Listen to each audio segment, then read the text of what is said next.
우리는 21장에 이어서 22장도 유다 왕들에 대한 하나님의 심판 내용에 대해서 우리가 다루고 있습니다.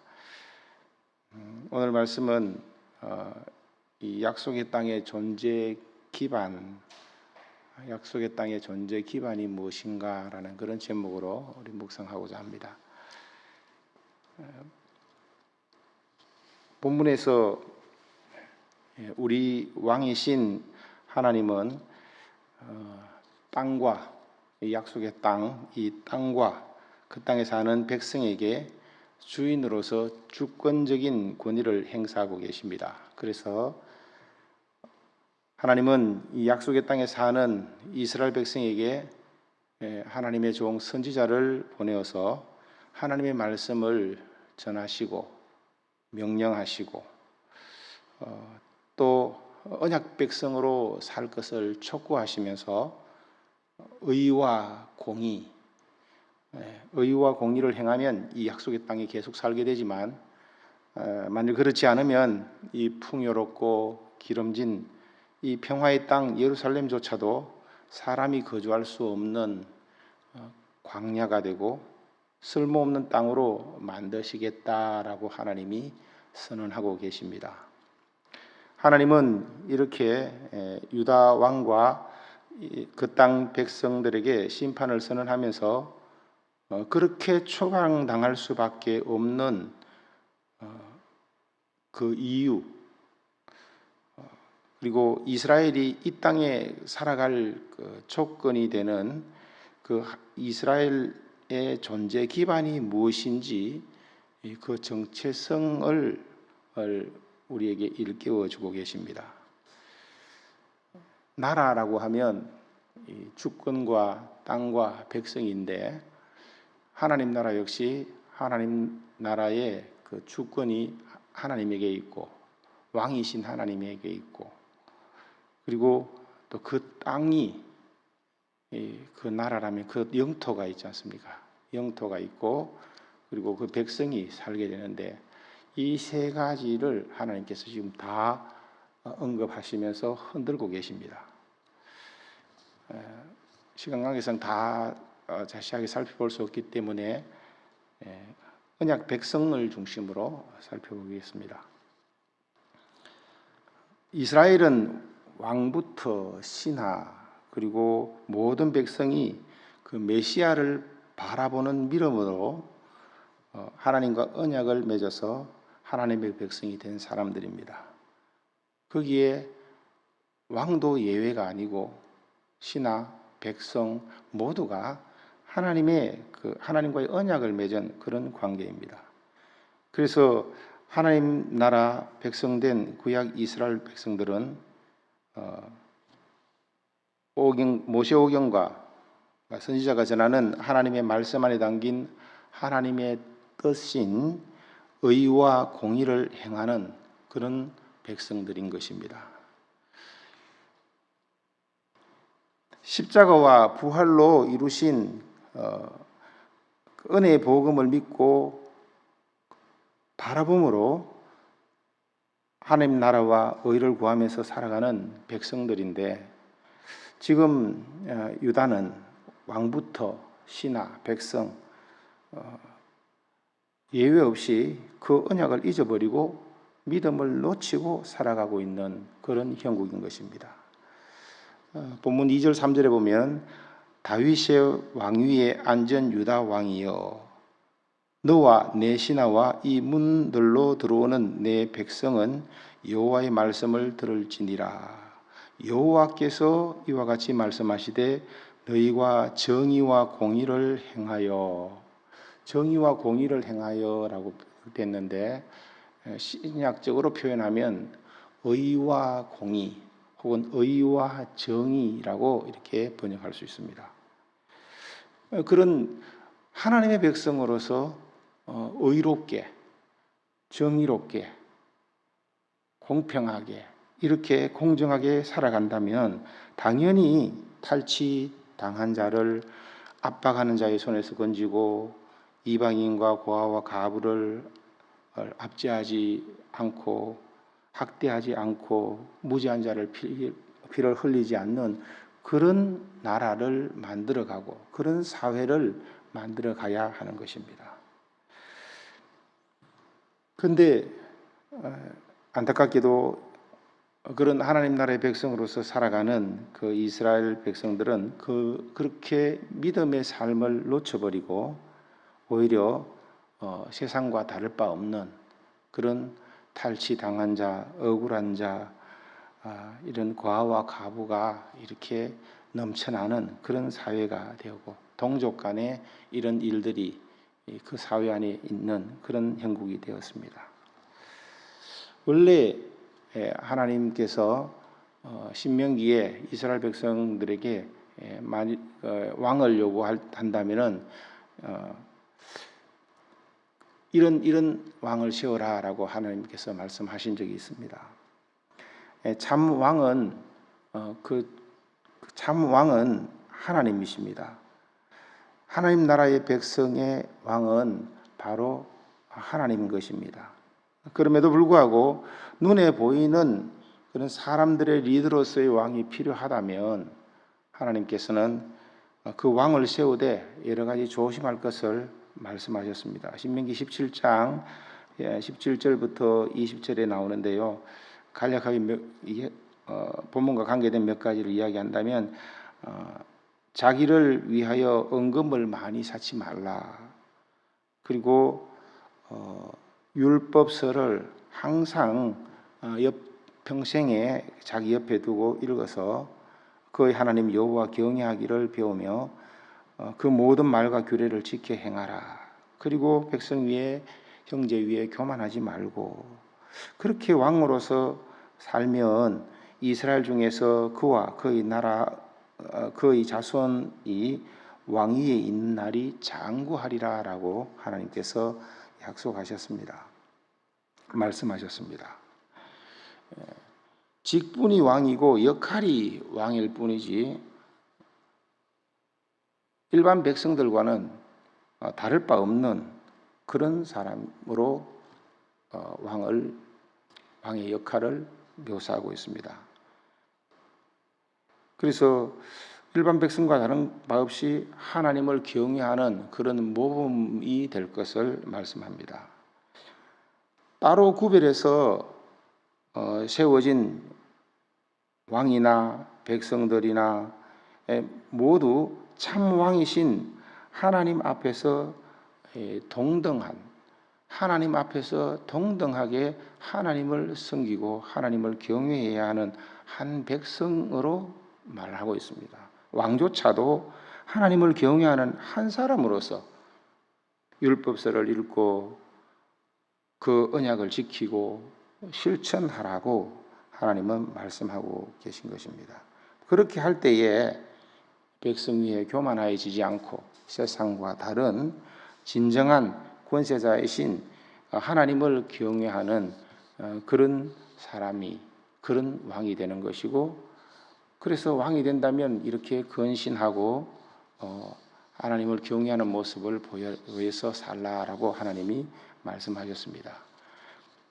그래서 이스라엘 백성들은 이 명령을 잘 지켜 행했을까요? 오늘 본문에 나타난 거 보면 그렇지 않습니다.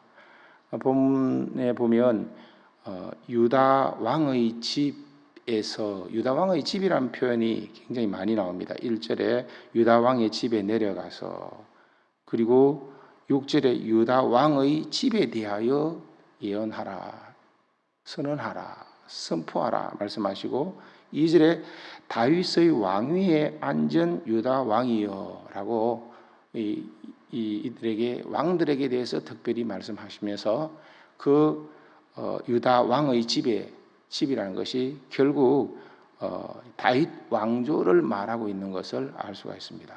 사무엘하 7장 2절부터 13절을 보면은 다윗은 하나님에게서 특별한 그런 하나님을 경외하는 대표적인 그런 왕으로서 그 하나님이 그 다윗 왕조를 망하지 않고 영원히 있게 하겠다라고 보증하신 그런 사람이었습니다. 하나님을 경외하는 그 한 왕 다윗 때문에 다윗 왕국을 영원히 이렇게 망하지 않고 있게 하겠다라고 그렇게 보증을 했습니다. 다윗은 일찍이 나는 백향목 궁에 살거늘 여호와의 계는 휘장 위에 있도다. 그렇게 하면서 하나님을 향한 그 마음을, 온전한 마음을 드렸습니다. 하나님은 그 마음을 받으시고 네가 나를 위해서 집을 짓겠느냐? 내가 네 집을 지으리라. 그렇게 말씀하시면서 여호와가 너를 위하여 너의 집을 짓고 네 몸에서 날 실을 네 뒤에 두어서 네 왕위를 경고케 하고 내 집과 내 나라가 영원히 보존되고 영원히 경고케 하리라 라고 하는 그런 약속을 받았습니다. 그런데 오늘 본문 5절에 보면 그러나 너희가 이 말을 듣지 아니하면 내가 나를 두고 맹세하노니 이 집이 황폐하리라. 여호와의 말씀이니라. 이 선지자 예레미야를 통하여서 이스라엘에게 심판을 선언하시는데 하나님 자신을 두고 맹세하시면서 이 집이 이 말을 듣지 아니하면 황폐하리라고 그렇게 심판을 선언하고 있습니다. 여기서 이 말을 듣지 아니하면 이 말은 앞에 있는 그 본문의 번역된 대로는 정의와 공의, 신약적으로 표현하면 의와 공평, 의와 정의, 의와 공의라고 표현할 수 있는 이것을 네가 행하지 아니하면은 다윗에게 보증하고 약속했던 그것마저도 그것이 지켜지지 않을 것이라고 말씀하고 있는 것입니다. 5절에도 4절에도 나오죠. 너희가 이 말을 준행하면 왕들과 신하와 백성들이 이 집 문으로 들어오게 하리라. 그래서 계속해서 하나님 나라의 백성으로 살게 될 것이지만 5절에 너희가 이 말을 듣지 아니하면 이 하나님 나라라고 하는 이 집이 황폐하여지리라. 멸망하게 될 것을 말씀하고 있습니다. 여기서 이 말의 준행 여부가 이 이스라엘 백성들의 생존 여부, 그 생존과 파멸의 그 기준이 되는 것을 볼 수가 있습니다. 의와 공의가 이 의와 공의의 이 언약이 다윗 언약보다 더 우선시되고 있는 것을 더 큰 기준을 두고 하나님이 말씀하고 있는 것을 볼 수가 있습니다. 결국 이 말은 의와 공의의 언약, 곧 복음을 가리켜 말씀하는 것입니다. 그러므로 하나님 나라의 존재의 기반은 하나님의 말씀을 믿는, 즉 복음을 믿는 믿음을 말하는 것입니다. 그 땅이 아무리 비옥하고 좋고 그곳에 사는 백성들이 아무리 과거에 훌륭한 업적을 가졌고 그렇다 할지라도 언약 백성으로서 하나님과 관계 맺은 복음을 믿고 받아들여서 그 복음 안에서 살아가는 그 준행 여부로 그들이 그 땅에서 눈에 보이는 그 땅에서 계속 살 수가 있고 또 그러지 못하게 되고 더 나아가서 하나님 나라에 갈 수가 있고 못 가게 된다라고 기준을 구약적으로 명백하게 제시하고 있습니다. 그렇습니다. 이 하나님 나라의 존재 기반은 바로 복음인 것입니다. 구약에도 신약에도 우리가 복음 이외에 바로 구원 얻을 길이 없는 것입니다. 그래서 구약의 백성들은 이 메시아 언약, 복음을 바라보는 그 믿음으로 그들은 구원을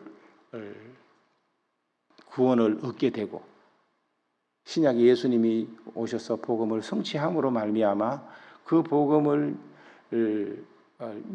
믿고 또 신약 시대를 살아가는 우리가 그 성취된 복음을 믿는 믿음으로 말미암아 구원을 얻는 것입니다. 하나님은 다윗에게 한 언약을 지키면서 끝까지 그들을 향한 인내와 또 끊임없는 그 땅 백성들의 언약을 저버리고 그 땅 백성들이 다 그 땅조차도 하나님이 허락하셨지만 더 이상 하나님과의 관계성이 무너진 그런 상태에서는 하나님께서 주권적으로 행하셔서 그 땅을 그들에게 허락할 수가 없게 된 것입니다. 이미 그것은 평화의 땅 예루살렘이 아니고 그래서 하나님께서 다 내치게 되는 그런 것이 되는 겁니다. 다윗의 왕위에 앉은 왕들이 메시아 언약을 바라보는 그 믿음을 버린다면 제 아무리 다윗의 집 왕이라 할지라도 그들은 징계와 채찍으로 다루심을 받아서 마침내 예수 그리스도의 그 복음을 믿는 믿음을 붙잡을 때만이 구원을 얻을 수 있는 것이지 그것을 제치고 다윗 때문에 허락한 그런 다윗 왕조라 할지라도 그 후손들이라 할지라도 심지어 그 땅이라도 할지라도 하나님께서는 보정할 수가 없는 것입니다. 제 아무리 다윗 왕조의 왕이고 신하고 백성이 이 평화의 땅에 오랜 기간을 살았다 할지라도 의와 공의를 행하지 않는다면 약속의 땅에 계속 살 수가 없게 되는 것입니다. 복음을 버리고 우상을 섬기며 우상을 섬기면 그 땅이 오히려 그 이들을 다 토해내고 사람이 거주할 수 없는 쓸모없는 땅이 되게 하겠다라고 하나님께서 그 하나님 나라의 주권을 왕으로서 행하고 계신 것입니다. 신약 시대와 같이 그 하나님은 그 백성을 만들고 그 땅을 하나님이 거주할 영토인 그 땅을 성도 심령 한 사람 한 사람을 그 영토로 삼고 거기에 하나님께서 거하시면서 그래서 너희가 나라다, 제사장이다, 선지자다라고 말씀하시면서 하나님과 교제 교통을 누리는 하나님과 회복된 관계에 놓인 그런 언약 백성이 되는 것입니다. 그래서 오늘 9절 말씀에 보더라도 자기 하나님 여호와의 언약을 버리고 다른 신에게 절하고 그를 섬긴 까닭에 이 평화의 도성 예루살렘 이 큰 성읍 이것이 하나님께서 버릴 수밖에 없었다라고 말씀하고 계십니다. 말씀을 맺습니다.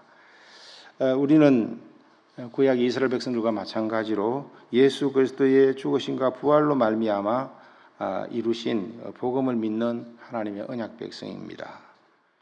아무리 힘들고 아무리 어렵다 할지라도 우리는 복음을 믿는 믿음을 떠나서는 결코 우리의 구원을 확신할 수가 없는 것입니다.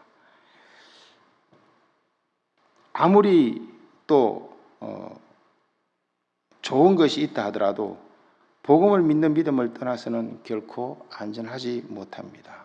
하나님과 상관없는 것입니다.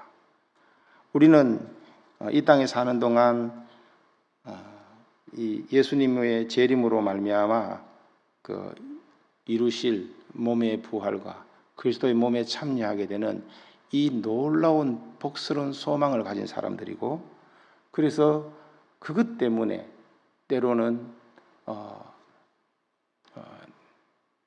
포기하고 희생하고 내려놓고 하나님의 언약을 붙잡으면서 살아가는 새 생명 가운데서 행하는 그런 자들인 것입니다. 오늘 하루도 저와 여러분 우리 예수 그림 교회 모든 지체들, 나아가서 우리 조국 교회 모든 성도들이 복음 안에서 하나님이 주신 이 엄청나게 좋고 은혜로운 구원의 복된 소식을 우리가 기쁨으로 받을 뿐만 아니라 그 가치를 우리가 알고 그것을 믿음으로 살아가는 우리들이 다 되었으면 좋겠습니다. 주님 가르치신 기도로 마치겠습니다. 하늘에 계신